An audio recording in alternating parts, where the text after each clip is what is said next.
एक सुंदर गांव में एक बुद्धिमान नारी रहती थी। उसका नाम था लीला।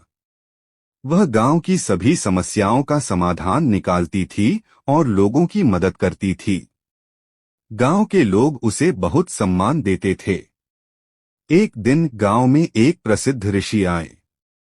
उनका नाम था आनंद। ऋषि ने गांव में शांति और प्रसन्नता देखकर लीला की प्रशंसा की। उन्होंने कहा, हे लीला, तुमने इस गांव को बहुत खुशहाल बनाया है। तुम्हारी बुद्धि और करुणा से लोग बहुत लाभान्वित हुए हैं। लीला ने विनम्रता से कहा, महात्मा, यह मेरा कोई विशेष गुण नहीं है। मैंने भी जीवन में बहुत संघर्ष किया है।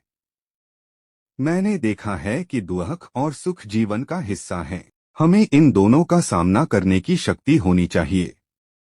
ऋषि ने कहा, तुम्हारी बात सही है लीला।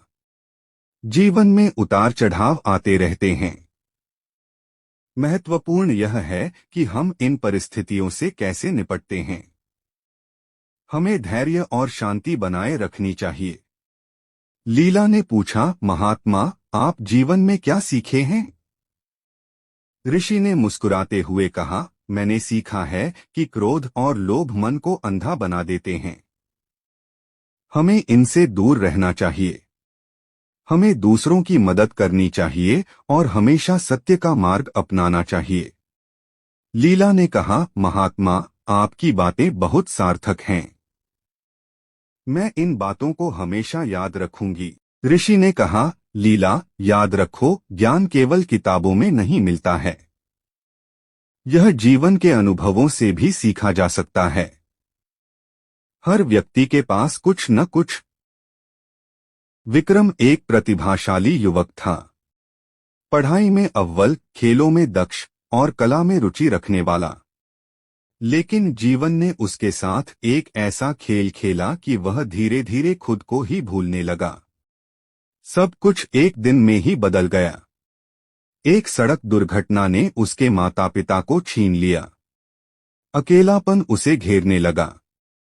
घर जो कभी खुशियों का घर था, अब एक खालीपन सा लगने लगा।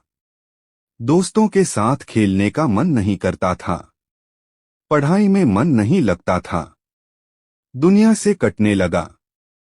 दिन भर अपने कमरे में बंद रहता। खिड़की से बाहर झांकता, लेकिन दुनिया धुंधली सी दिखती।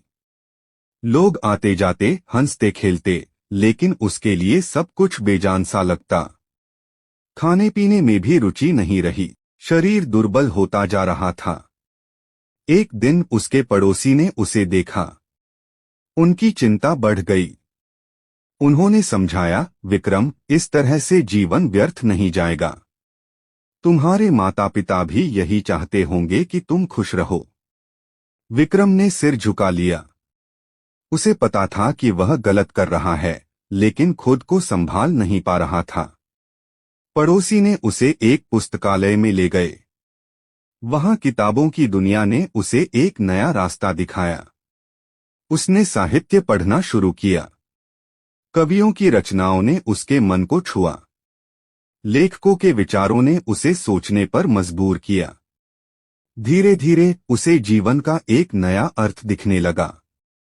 उसने महसूस किया कि वह अकेला नहीं है। दुनिया में भी ऐसे लोग हैं जिन्होंने दुख झेले हैं, लेकिन उन्होंने जीवन से हार नहीं मानी। उन्होंने अपने दुखों को अपनी ताकत बनाया। उसने खुद को साहित्य की दुनिया में खो दिया। लिखना शुरू किया। अपने दुखों को शब्दों में ढालने लगा।